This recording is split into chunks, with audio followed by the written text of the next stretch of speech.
स्वागत है दोस्तों। आज के मुख्य समाचार में आज देश और दुनिया से कई अहम और बड़ी खबर आ रही है। बात करेंगे हर खबर पर विस्तार से। सीए के विरोध में मणिपुर और असम में विरोध प्रदर्शन की तैयारी, विधानसभा की सुरक्षा बढ़ाई गई। एक और बड़ी अपडेट, लोकसभा चुनाव से पहले चुनाव आयोग का इस्तीफा चौंकाने वाला, सरकार बिठाएगी अपने लोग। वहीं अगली बड़ी खबर में आपको बताएंगे, चुनाव से पहले बीएसपी, सपा और कांग्रेस के मिलने लगे सुर, यूपी में एकजुट हुआ विपक्ष। एक और बड़ी अपडेट, सीए को लेकर केंद्र सरकार पर भड़के सपा सांसद एसटी हसन, कहा मुसलमानों को अलग किया गया। तो चलिए देख लेते आज की पहली बड़ी खबर। सीए के विरोध में मणिपुर और असम में विरोध प्रदर्शन की तैयारी, विधानसभा की सुरक्षा बढ़ाई गई। दरअसल दोस्तों, देश में नागरिकता संशोधन अधिनियम 2019 यानी सीए के लिए अधिसूचना जारी कर दी गई है।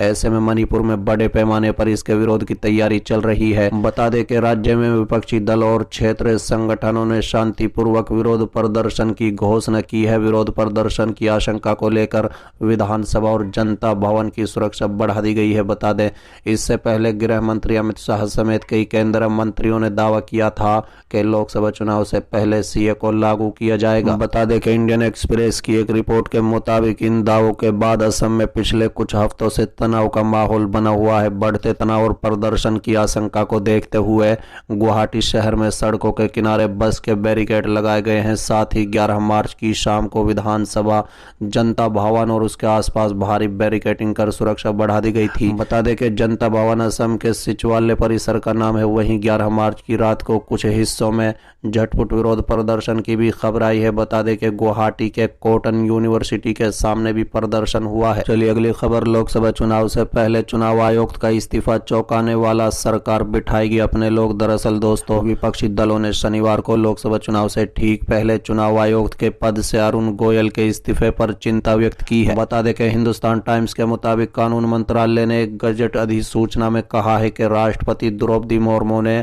शनिवार को गोयल का इस्तीफा स्वीकार कर लिया है। गोयल के इस्तीफे के साथ ही चुनाव आयोग में अब केवल एक सदस्य मुख्य चुनाव आयुक्त राजीव कुमार बचे हैं और कोई चुनाव आयुक्त नहीं है। कांग्रेस महासचिव केशव वेणुगोपाल ने लोकसभा चुनाव के ठीक पहले गोयल के इस्तीफे के बेहद चिंताजनक बताया है। उन्होंने इस पर लिखा कि दुनिया के सबसे बड़े लोकतंत्र के स्वास्थ्य के लिए ये बेहद चिंताजनक है कि चुनाव आयुक्त अरुण गोयल ने लोकसभा चुनाव के ठीक पहले इस्तीफा दे दिया है। ईसीआई जैसी संवैधानिक संस्था कैसे काम कर रही है और सरकार उन पर किस तरह दबाव डालती है, इसमें बिल्कुल भी पारदर्शिता नहीं है। उन्होंने लिखा कि 2019 के चुनाव के दौरान पूर्व चुनाव आयुक्त अशोक लावास ने आदर्श आचार संहिता के उल्लंघन के लिए पीएम को क्लीन चिट देने के खिलाफ असहमति जताई थी। बाद में उन्हें लावसा निरंतर जांच का सामना करना पड़ा।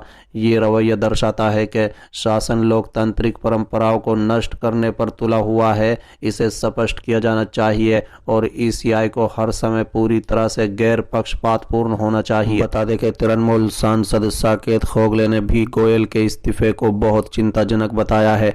साकेत ने इस पर लिखा कि मोदी सरकार ने एक नया कानून पेश किया है जहां चुनाव आयुक्तों की नियुक्ति अब पीएम मोदी और उनके द्वारा चुने गए एक मंत्री को बहुमत से की जाएगी। चलिए अगली खबर, चुनाव से पहले बीएसपी, सपा और कांग्रेस के मिलने लगे सुर, यूपी में एकजुट हुआ विपक्ष। बताएंगे विस्तार से। दरअसल दोस्तों, नागरिकता संशोधन अधिनियम यानी सीए के नियमों की अधिसूचना केंद्र गृह मंत्रालय द्वारा सोमवार को जारी कर दिए जाने के बाद विपक्षी नेताओं ने भाजपा सरकार पर निशाना साधा। बता दें, जबकि बीजेपी नेता इसे अपनी सरकार की उपलब्धि बता रहे हैं। हालांकि लंबे वक्त के बाद बीजेपी के खिलाफ यूपी में विपक्षी दलों के सुर मिलते हुए नजर आ रहे हैं। बता दें कि समाजवादी पार्टी का अध्यक्ष अखिलेश यादव ने कहा है कि जब देश के नागरिक रोजी रोटी के लिए बाहर जाने पर मजबूर हैं तो दूसरों के लिए नागरिकता कानून लाने से क्या होगा। जनता भटकावे की राजनीति का भाजपा खेल समझ चुकी है। भाजपा सरकार ये बताए कि उसके 10 सालों के राज में लाखों नागरिक देश की नागरिकता छोड़कर क्यों चले गए। उन्होंने कहा है कि चाहे कुछ हो जाए,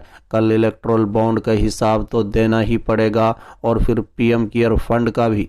बसपा मुखिया मायावती ने कहा है कि केंद्र सरकार द्वारा नागरिकता संशोधन कानून को अब ठीक चुनाव से पहले लागू करने के बजाय उसको लेकर लोगों में जो संदेह, असमंजस और आशंकाएं हैं उन्हें पूरी तरह से दूर करने के बाद ही इसे लागू किया जाना बेहतर होता। बता दें कि वहीं कांग्रेस प्रवक्ता अंशु अवस्थी ने कहा है कि दिसंबर 2019 में संसद द्वारा पारित नागरिकता संशोधन अधिनियम यानी सीए के नियमों को अधिसूचित करने में मोदी सरकार को 4 साल और 3 महीने लग गए, इसलिए कि चुनाव के समय लाकर चुनाव का ध्रुवीकरण किया जा सके और इलेक्टोरल बॉन्ड के घोटाले पर सुप्रीम कोर्ट की कड़ी फटकार और सख्ती के बाद हेडलाइन के मैनेज किया जा सके। लेकिन देश के युवा, किसान, गरीब, आम आदमी, दलित, पिछड़ा, अल्पसंख्यक सभी समझ रहे हैं। चलिए अगली खबर। सीए को लेकर केंद्र सरकार पर भड़के सपा सांसद एसटी हसन, कहा मुसलमानों को अलग किया गया। दरअसल दोस्तों, सपा सांसद ने कहा है कि सीए एक ऐसा कानून है जिसमें धर्म के नाम पर भेदभाव किया जा रहा है। एसटी हसन ने कहा है कि इस कानून में मुस्लिमों को अलग कर दिया गया है। हमें कानून को लेकर कोई दिक्कत नहीं है, लेकिन ये सिर्फ धर्म के नाम पर हो रहा है। हम बता दें कि सपा सांसद ने कहा है कि आपको मालूम हो कि सरकार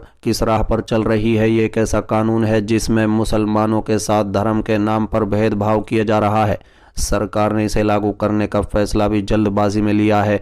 अगर कानून बनाना ही है तो सभी नागरिकों के लिए एक जैसा कानून होना चाहिए। दरअसल सोमवार शाम को केंद्र सरकार ने नागरिक संशोधन अधिनियम को लागू करने की अधिसूचना जारी कर दी है। इसके तहत भारत के 3 पड़ोसी देश पाकिस्तान, अफगानिस्तान और बांग्लादेश से गैर मुस्लिमों को भारत की नागरिकता मिल सकेगी। इनमें मुस्लिमों को छोड़कर हिंदू, सिख, ईसाई और बौद्ध, जैन समेत अन्य समुदाय के लोग शामिल है।